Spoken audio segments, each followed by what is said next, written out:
कमर किसके कमाल छो डीजे नाम के ऊपर गोला रसगुल्ला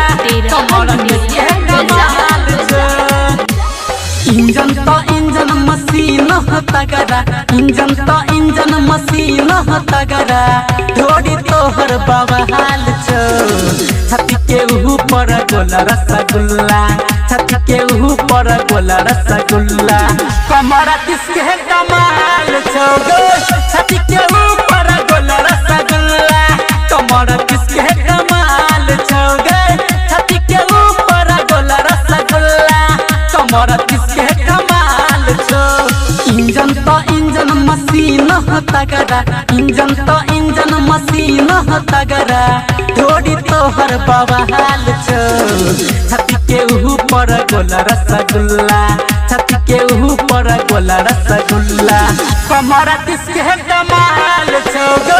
छाती के ऊपर गोला रसगुल्ला कमर किसके कमाल छो छाती के ऊपर गोला रसगुल्ला कमर किसके कमाल छो मैथिली रिकॉर्डिंग स्टूडियो खुटोना बाजार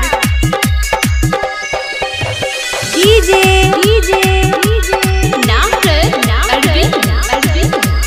छाती के ऊपर गोला रसगुल्ला जिला छाती के ऊपर गोला रसगुल्ला कमर किसके कमाल छो सिंगिंग बाय उमेश दर्दिला घूमै छौड़ी निरमल्ली बाजार गए लफुआ लागौ हजार गए घुर कहतू मुस्की मारै छा जवानी लागौ अचार गए जवानी लागौ अचार गए घूमै छौड़ी निरमल्ली बाजार गए लफुआ लागौ हजार गए घुर कहतू मुस्की मारै छा जवानी लागौ अचार गए होठ सरस टप टप को नहीं न करो धमाल गए छाती के ऊपर गोला रसगुल्ला कमर किसके कमाल छोड़ गए छाती के ऊपर गोला रसगुल्ला कमर किसके कमाल छोड़ सिंगिंग बाय उमेश दर्दिला डीजे छाती के ऊपर गोला रसगुल्ला कमर किसके कमाल छोड़ कमर के लचक हिलत लच को देख कर छौरा बम कहोगे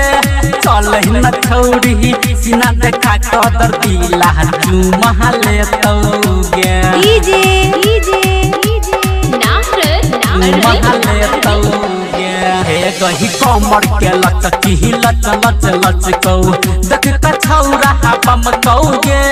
चल न छौरी सीना देखा कह आदित चुमा लेतौगे कान के बाल ही चम तो प्रवीण चुसल को जगह लगे छाती के ऊपर गोला रसगुल्ला कमर किसके कमाल